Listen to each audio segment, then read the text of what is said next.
Assalamu alaikum. In this video we are going to learn how to post in WordPress website. जी दोस्तों, इस video में हम देखेंगे कि हम किस तरह से WordPress वेबसाइट में न्यू पोस्ट कर सकते हैं, उस पोस्ट को प्रोटेक्ट कर सकते हैं और उस पोस्ट में किस तरह से पासवर्ड लगा सकते हैं और टैग और कैटेगरीज, एक पोस्ट के रिलेटेड जितनी भी बेसिक टू एडवांस नॉलेज है वो सारी हम इस वीडियो में देखेंगे। तो चलते हैं अपने कंप्यूटर की स्क्रीन की तरफ। सबसे पहले मैं आऊँगा ब्राउज़र में। मेक श्योर आपने जैम्प सर्वर ऑन किया हो, ये मैंने किया हुआ है। ये देख लिया, अपाचे और MySQL ऑन है, इसको मैं आप काट रहा हूँ। ये आपने लाजमी ऑन कर लेना। उसके बाद लोकल होस्ट और उसके बाद अपने प्रोजेक्ट का नाम लिखेंगे। इसमें आपने करना है लॉगिन wp-admin और उसके बाद आपने आ जाना है। सबसे पहले हम इसके मेन्यूज़ ठीक करते हैं। हमने पिछली वीडियो में उन सब को ड्रॉप डाउन कर दिया था, तो हम उसको सेट करते हैं। तो यहाँ पे मेन्यूज़ पर तो ये हमारे ड्रॉप डाउन हैं, इनको मैं सबको एक लाइन में कर देता हूँ। अब ये सारे हमारे पास एक सही तरह से नेविगेशन बन जाएगी इनकी। इनको सेव किया। उसके बाद आते हैं थीम्स पर। अभी जो मैं स्टेप फॉलो कर रहा हूँ उसी को आप फॉलो कीजिएगा। अभी मैं जो है आपको बता रहा हूँ किस तरह से आप न्यू थीम को इंस्टॉल कर सकते हो। तो आप यहाँ पे आए और यहाँ पे लिखिए ऐड न्यू है ना थीम बटन, इस पर क्लिक करें। या अब जब आपने न्यू थीम ऐड करनी है ना, तब आपके पास इंटरनेट मौजूद होना चाहिए। बगैर इंटरनेट के किस तरह से करनी है वो भी मैं आपको बताऊँगा, लेकिन वो थीम वाली वीडियो में। अभी के लिए हमने सिर्फ वो जो पिछली वाली थीम है वो थोड़ी अगली सी है और उसमें मज़ा नहीं आ रहा काम करने को, तो उसके लिए मैं अब उसको यानी यूज़ नहीं करना चाहता, मैं न्यू यूज़ करना चाहता हूँ। तो इसमें आप ये देखो कि कितनी थीम्स हमारे पास शो हो रही हैं। आपको जो अच्छी लगे वो आप अभी के लिए इंस्टॉल कर लीजिएगा। मुझे ये अच्छी लगी, ये फाउंडर वाली, तो मैंने इसको इंस्टॉल कर लिया। इंस्टॉल करना है, उसके बाद एक्टिवेट करना है और इस तरह का देखोगे आपके पास एक्टिवेट का ऑप्शन आएगा, तो एक्टिवेट उसको कर लीजिएगा। मैंने एक्टिवेट कर लिया, तो ये एक्टिवेट होगी। अब इसकी लेआउट जो है थोड़ी सी उससे बेहतर है। तो उसके बाद आते हैं हम अपने पेज पर। पेज में ऑटोमेटिकली कुछ कंटेंट उन्होंने डाला हुआ है। ये अब हमारे पास पेजेस हैं, इसमें ये फ्रंट पेज है, इसको मैं एडिट करता हूँ और इसमें ऑल कॉन्टैक्ट को सिलेक्ट करके कंट्रोल ए करेंगे और डिलीट कर देंगे, अपडेट। और अब हम वापस आते हैं डैशबोर्ड। अब हम देखते हैं पोस्ट को। सबसे पहले आपने आना यहाँ पोस्ट वाले सेक्शन पे, डैशबोर्ड के बिल्कुल बाद में आता है होम अपडेट, ये डैशबोर्ड के अंदर आते हैं। उसके बाद पोस्ट पे आपने क्लिक करना है। या आपके पास जितनी आप पोस्टें करेंगे वो सारी की सारी आपको यहाँ पे शो हो रही होंगी। अब आपने न्यू किस तरह से ऐड करनी है, आपने क्लिक करना है ऐड न्यू पर। तो सबसे पहले यहाँ पे ऐड पोस्ट, तो ये सॉरी ऐड टाइटल, यहाँ पे आपने ऐड टाइटल करना है। तो मैं आ जाता हूँ लॉरम इप्सम की वेबसाइट पर। लॉरम इप्सम एक ऐसी वेबसाइट है जिसमें आप डमी कंटेंट जो है कॉपी करके यहाँ पे पेस्ट कर सकते हो। इस टेक्स्ट का कोई मतलब नहीं होता, लेकिन जब हम वेबसाइट बना रहे होते हैं तो हमें थोड़ा वो टेक्स्ट चाहिए होता है, तो वो हम यहाँ से ले लेते हैं। व्हाट इज़ लॉरम इप्सम, और ये हम यहाँ से इतना को कॉपी करते हैं और यहाँ पे कर लेते हैं पेस्ट। इसको हम डबल कर ले। अब जितना आप जहाँ पे पेस्ट करना चाहे आप वहाँ पे इतना पेस्ट कर सकते हैं। इधर हमारे पास पेस्ट हो गया। उसके बाद आपने करना है पब्लिश पे क्लिक, और यहाँ पे हमारे पास साथ ही एक लिंक बन, ये व्यू पोस्ट और कॉपी लिंक। हम कर रहे हैं व्यू पोस्ट। मैंने कंट्रोल को प्रेस करके क्लिक किया तो हमारे पास न्यू टैब में ओपन होगा। तो ये हमारे पास आ गया न्यू, यानी पोस्ट हमारे पास ओपन होगी। और आज जब हम ब्लॉग पे आएंगे, ब्लॉग वाले सेक्शन पे, तो ये हमारे पास आ गया। अच्छा, ये हमारे पास नीचे टेक्स्ट शो हो रहा है, मैं आपको बताता हूँ क्यों शो हो रहा है। अच्छा, इसको अब यहाँ से काट दो, पोस्ट पे आओ। अब सबसे पहले हमारे पास आता है पोस्ट का परमानेंट लिंक। परमानेंट लिंक का मतलब होता है वो URL जो इस पोस्ट के लिए स्पेसिफिक यहाँ पे बन रहा होगा सर्च बॉक्स में, ये वाला। अब ये इसका परमानेंट लिंक है, मैं इसको चेंज भी कर सकता हूँ। अगर मैं यहाँ पे इसको ऐसे कर दूँ कि क्रिएटिव स्टूडेंट्स और हेयर, मैं भी सिर्फ इसको लिख रहा हूँ सिंगल तौर करके। मैं इसमें डैशबोर्ड भी ऐड कर सकता हूँ। अब अपडेट किया, अब पेज को दोबारा रीलोड करते हैं, ये वाला। तो ये देखिए इसका जो परमानेंट लिंक है वो चेंज हो गया। तो इस तरह से आप किसी भी पोस्ट का परमानेंट लिंक, उसका लिंक जो है चेंज कर सकते हो। एसईओ के लिए ये बहुत ज़्यादा ज़रूरी होता है। अगर यानी आपको एसईओ आपने सीखनी है बाद में, जो कि हर वेब डेवलपर थोड़ी बहुत तो सीखता ही है, तो उसके लिए आपको ये परमानेंट लिंक वगैरह चेंज करने थोड़े से आपको आने चाहिए। एज अ डेवलपर तो आपको छोटी मोटी सारी चीज़ों का पता होना चाहिए। उसके बाद आती है कैटेगरीज। कैटेगरीज जो है वो एक तरह की पोस्ट की मिसाल के तौर पर हम पोस्ट अगर कर रहे हैं, यानी पोस्ट कर वेब डेवलपमेंट के हवाले से पोस्ट कर रहे हैं, तो इसमें कितनी कैटेगरीज आ जाती हैं। सबसे पहले आ जाती है HTML, CSS, जावास्क्रिप्ट, वर्डप्रेस। तो अगर हम कोई आर्टिकल वर्डप्रेस के रिलेटेड पोस्ट कर रहे हैं तो हम यहाँ से वो वाली कैटेगरी सेलेक्ट करेंगे। अगर हम नहीं कर रहे हैं तो हम यानी HTML की कर रहे हैं तो HTML वाली हम सेलेक्ट कर लेंगे। यहाँ पे आते हैं ऐड न्यू पर, तो यहाँ पे हम कर लेते हैं HTML, मिसाल के तौर पर मैं दे रहा हूँ HTML और ऐड न्यू। फिर ये एक हमारे पास ऐड होगी, ऐड न्यू। उसके बाद मैं करता हूँ CSS, ये भी ऐड न्यू यहाँ पे कर दिया। अब देखिए, अब ये हमारी अगर मिसाल की तरफ पोस्ट है सिर्फ HTML की, तो हम HTML को सिलेक्ट करने देंगे, बाकियों को अनसेट कर देंगे। अब इस पेज को हम करेंगे रीलोड और हम ब्लॉग पे आ जाते हैं एकदम। और ये इस तरह से ये एक स्पेसिफिक, ये नीचे उसकी आ रही है पब्लिशन HTML। अगर आप इसको यहाँ से CSS पे सिलेक्ट करोगे तो यहाँ पे इसके नीचे पब्लिशन CSS भी आ जाएगा, CSS एंड HTML।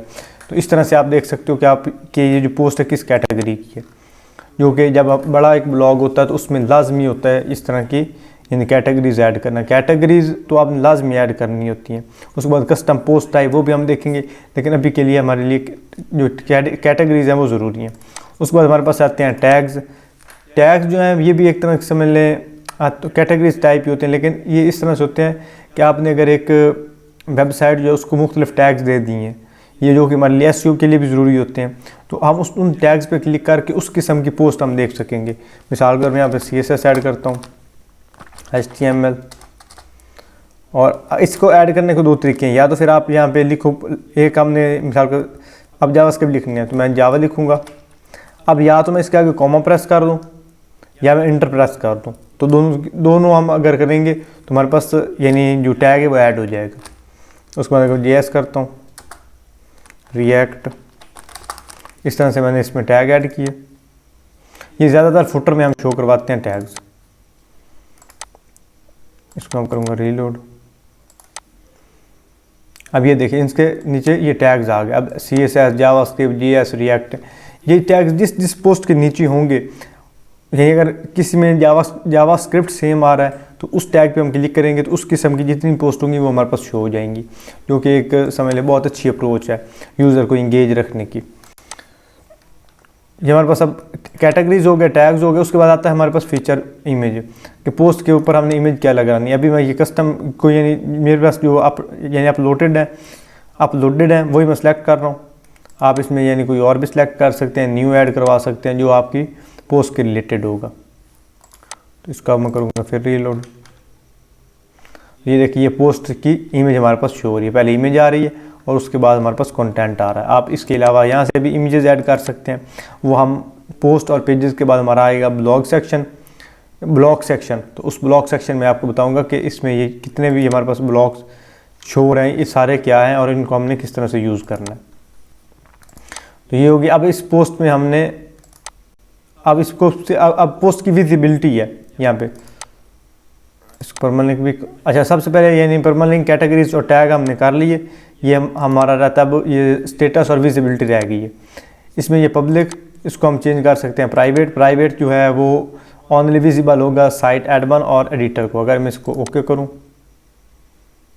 और इसका लिंक जो है यहाँ से मैं करूं कॉपी, और इसे मैं अगर इग्नोटे के टाइम में ओपन करूँगा तो हमारे पास ये शो नहीं हो रहा, हमारे पास 404 पेज का एरर आ रहा है। अगर मैं इसको करूँगा पब्लिक, अगर मैं इसको करूँगा यहाँ से पब्लिक, तो हमारे पास यही वाला लिंक जो है ये हमारे लिए पोस्ट शो करवा देगा। ये हमारे पास पोस्ट आ गई। और इसके बाद हमारे पास आता है पासवर्ड प्रोटेक्टेड। तो इसमें हम अगर पासवर्ड लगाएं, मैं यहाँ पे 1 2 3 लगा रहा हूँ और इसे मैं करता हूँ सेव, और इसको फिर अपडेट किया अब मैं दोबारा पेज को रीलोड करता हूँ इसी वाले को, तो ये हमारे पास पासवर्ड मांग रहा है। अगर मैं इस पर 1 2 3 पासवर्ड दूंगा, इंटर फिर करूँगा, तो हमारे पास फुल पोस्ट शो करवाएगा। तो इस तरह से अपनी आप पोस्ट को, अपने जो है पेजेस को आप प्रोटेक्ट कर सकते हो। और उसके बाद ये नीचे हमारे पास आ जाएगा एक्सपर्ट। एक्सपर्ट का मतलब होता है जो आपकी पोस्ट की समरी है वो अगर आप ऐड करना चाहो या ना ऐड करना चाहो कोई मसला नहीं उसका। अगर करना है तो ठीक है, ना करो तब भी कोई नहीं, लेकिन ज़्यादा जब हम पोस्ट करते हैं तब हमारे लिए ज़रूरी होती है। तो उसे हम किस तरह से ऐड करेंगे, मैं इसको इतना यहाँ से कॉपी कर लेता हूँ और आता हूँ पेज पर। इसमें आप ये ऐड कर दोगे और जब आप अपनी वेबसाइट के ये ब्लॉग वाले सेक्शन पे आओगे जहाँ पे ज़्यादा पोस्ट होती हैं, ये प्रोटेक्टेड, ये जब हमने इसको प्रोटेक्टेड किया था तो हमारे पास प्रोटेक्टेड का साथ में टाइटल बन गया। अच्छा, पासवर्ड प्रोटेक्टेड बल्कि ठीक है, हमने अभी तक इसमें पासवर्ड लगाया हुआ है। तो ये नीचे आ रहा है इसका जो हमने ऐड किया है नीचे, क्या उसका एक्सपर्ट, यानी इसकी समरी जो है वो हमारे पास शो हो रही है। जिस पोस्ट की हम समरी ऐड करेंगे वो हमारे पास शो होगी। ये हमारी समरी जो है लास्ट वाले की शो हो रही है, इस वाले की। अब ये हमारे पास 2 किस्म की पोस्ट हैं, ये एक लॉरम इप्सम है और एक ये भी है। इसको अगर मैं क्लिक करूँगा तो ये हमारे पास यहाँ पे पासवर्ड पहले मांगेगा 1 2 3, इसको इंटर किया।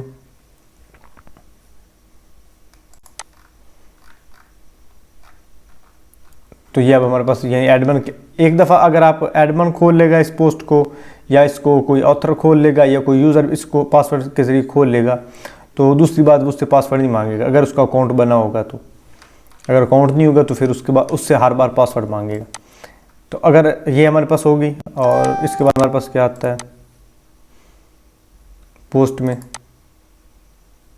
मैं ऐड न्यू करता हूँ। उसके बाद अलाउ कमेंट्स है। अगर किसी पोस्ट पे आपने कमेंट्स को अलाउ करना है, और allow pick back and track back, इसको आप अभी छोड़ दो क्योंकि ये थोड़ा सा एडवांस टॉपिक है, इसे हम बाद में डिस्कस करेंगे। ये अलाउ कमेंट्स हैं। ये आप अगर पोस्ट को देखोगा तो ये नीचे आपको एक कमेंट बॉक्स आ रहा है, यहाँ पे अपना कमेंट, नाम, ईमेल और वेबसाइट का एड्रेस आप दे सकते हो। तो अगर मैं इसको अनचेक करूँगा तो ये हमारे पास फॉर्म जो है वो गायब हो जाएगा। ये हमारे पास फॉर्म गायब हो गया। उसके बाद हमारे पास आता है यूज़र कस्टमाइजेशन, यानी उसमें डेट हमारे पास शो हो, do not show that, user customising setting, जो आप मर्जी करना चाहो। अगर यहाँ पे हमें डेट शो हो रही होगी इस पोस्ट के साथ में, या साथ में डेट शो हो रही है, इसको हाइड करना है तो आप इसको सिलेक्ट करोगे और आप अपडेट कर दोगे। पहले वहाँ पे अपडेट हो, अब अपडेट हो गया।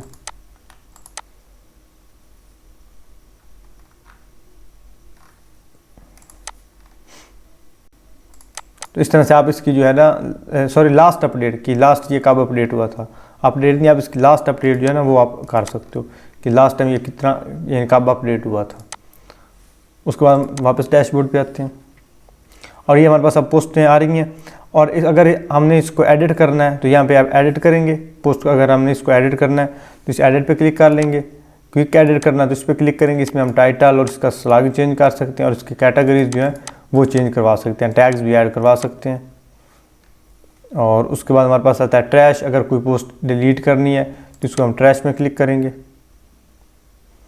ट्रैश हमारे तरह, जिस तरह से हम कंप्यूटर का रिसाइकल बिन यूज़ करते हैं ना, समझ लें ट्रैश वही चीज़ है। अब अगर हमने कम्प्लीटली से डिलीट करना है तो जिस तरह से हम रिसाइकल बिन में जाकर डिलीट करते हैं, इस तरह से हम यहाँ पे ट्रैश में आएंगे। अगर रीस्टोर पे क्लिक करेंगे तो हमारे पास वापस आ जाएगा। डिलीट परमानेंटली करेंगे तो हमारे पास कम्प्लीटली तौर पे ये पोस्ट डिलीट हो जाएगी। उसके बाद हमारे पास ये कैटेगरीज हैं। कैटेगरीज मैंने आपको पहले बता दी हैं, लेकिन वो हमने पोस्ट के साथ ही पढ़ी थी। लेकिन यहाँ पे हम अपनी कस्टम कैटेगरीज यानी एक अलग सेक्शन में भी ऐड करवा सकते हैं। यहाँ पे हम कैटेगरी जो है उसका नाम लिखेंगे।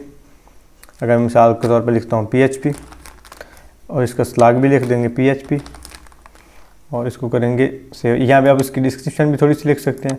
ऐड न्यू कैटेगरी हम क्लिक करेंगे तो यहाँ पे ऐड PHP हो गई। अब ये जो जितनी भी हमारे पास ये शो हो रही है ना, ये हर पेज पे, हर पोस्ट पे हमें ये कैटेगरीज शो होंगी। उसके बाद हमारे पास आता है टैग्स। सेम उस तरह जिस तरह से हमने वहाँ पे टैग यूज़ किए ऐड किए थे, जिस तरह से हम कैटेगरीज ऐड करते हैं उस तरह से हम यहाँ पे टैग भी ऐड कर सकते हैं। अगर मैं यहाँ पे FGH लिख दूँ और यहाँ पे इसका जो है स्लग, आप अपना कस्टम स्लग भी दे सकते हो। अगर कस्टम स्लग नहीं दोगे तो ये ऑटोमेटिकली जो नेम होगा उसी को स्लग बना देगा। ये हो गया। और उसके बाद ये पोस्ट का इतना ही सेक्शन था। अब पोस्ट के रिलेटेड आई थिंक आपका जो जितना भी डाउट होगा वो क्लियर हो चुका होगा। उसके बाद जो हमारी नेक्स्ट वीडियो होगी उसमें हम लाइब्रेरी देखेंगे। तो मिलते हैं अगली वीडियो में, तब तक के लिए अल्लाह हाफिज़।